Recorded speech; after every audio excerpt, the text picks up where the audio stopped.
परसों रात जब पूरा देश सो रहा था तब ईरान ने कतर की रास लफान इंडस्ट्रियल सिटी पर सबसे बड़ा हमला किया है, जो दुनिया का सबसे बड़ा LNG प्लांट है। उस पर मिसाइल अटैक किया गया है। LNG मतलब लिक्विफाइड नेचुरल गैस, जिसे 14 साल में बनाया गया था। ये वही जगह है जहाँ से पूरी दुनिया को गैस सप्लाई होती है। अब इस प्लांट पर मिसाइल अटैक होना मतलब पूरी दुनिया में गैस सप्लाई कम हो जाएगी और ऑटोमेटिकली गैस के रेट बढ़ जाएंगे। सबसे ज्यादा असर इसका भारत पर होगा, क्योंकि भारत सबसे ज्यादा गैस कतर से लेता है। करीब 47% गैस भारत में कतर से ही आती है। पूरी दुनिया पर इसका असर पड़ने वाला है। ईरान जो अभी तक इंतकाम की आग में जल रहा था, उसने ये दिखा दिया है कि गुस्से में वो कितना ज्यादा खतरनाक हो सकता है। ईरान ने अब इस युद्ध को 10 गुना ज्यादा खींच दिया है। लेकिन सवाल ये है कि क्या ये थर्ड वर्ल्ड वॉर की शुरुआत होने के संकेत हैं? और अगर यह शुरू भी हो जाए तो आप इससे कैसे बचेंगे? आइए जानते हैं। सोचिए, अगर आपके शहर पर न्यूक्लियर अटैक हो जाए तो आप क्या करेंगे? बस एक पल और सब कुछ खत्म। आपका घर, माँ बाप, पत्नी, आपके बच्चे सब एक सेकंड में राख बन सकते हैं। लेकिन सवाल है, क्या बाकी आप कुछ कर सकते थे अपने परिवार को बचाने के लिए?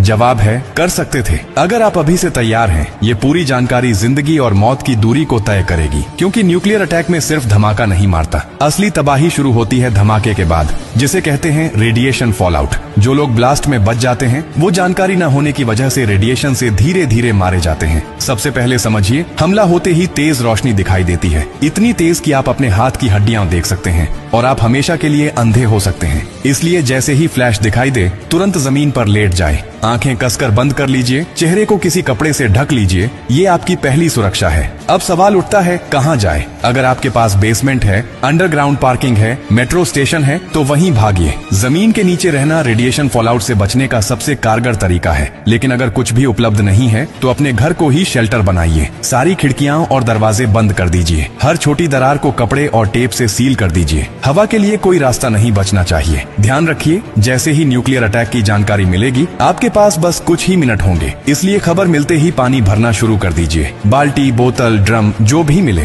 क्योंकि न्यूक्लियर अटैक के बाद पानी में रेडिएशन मिल सकता है। छत की टंकी या नल का पानी बिल्कुल मत पीजिए। सिर्फ पहले से स्टोर किया हुआ पानी ही आपकी जिंदगी बचाएगा। खाने के लिए packed food, dry fruit, biscuit जैसे रेडी टू ईट आइटम रखें। ऐसा खाना जो बिना पकाए खाया जा सके और लंबे समय तक सुरक्षित रहे। अगर आप बाहर थे और रेडिएशन के संपर्क में आ गए तो घर आते ही कपड़े उतारकर एक पॉलीथीन में सील करके रख दीजिए और खुद को स्टोर किए हुए पानी से अच्छी तरह धोइए। ध्यान रहे, नल या टंकी का पानी इस्तेमाल नहीं करना है। न्यूक्लियर अटैक के बाद पहले 24 घंटे सबसे ज्यादा खतरनाक होते हैं। इन 24 घंटों में बाहर जाना मतलब मौत को न्योता देना है। कम से कम 72 घंटे अपने शेल्टर से बाहर न निकलें। अगर सरकार से निर्देश मिले तो उन्हें जरूर माने। अगर कोई सूचना न मिले तो भी 3 दिन तक घर से बाहर नहीं निकलना है। ये 3 दिन आपकी जिंदगी और मौत तय करेंगे। और एक बात और, न्यूक्लियर अटैक के बाद EMP यानी इलेक्ट्रोमैग्नेटिक पल्स उठती है, जो आपके फोन, लैपटॉप, टीवी, वाईफाई जैसे इलेक्ट्रॉनिक आइटम को पूरी तरह खराब कर सकती है। इसलिए एक पुराना एंड्रॉइड फोन, पावर बैंक और वॉकी टॉकी को एल्यूमिनियम फॉइल में लपेटकर स्टील के बॉक्स में रखें।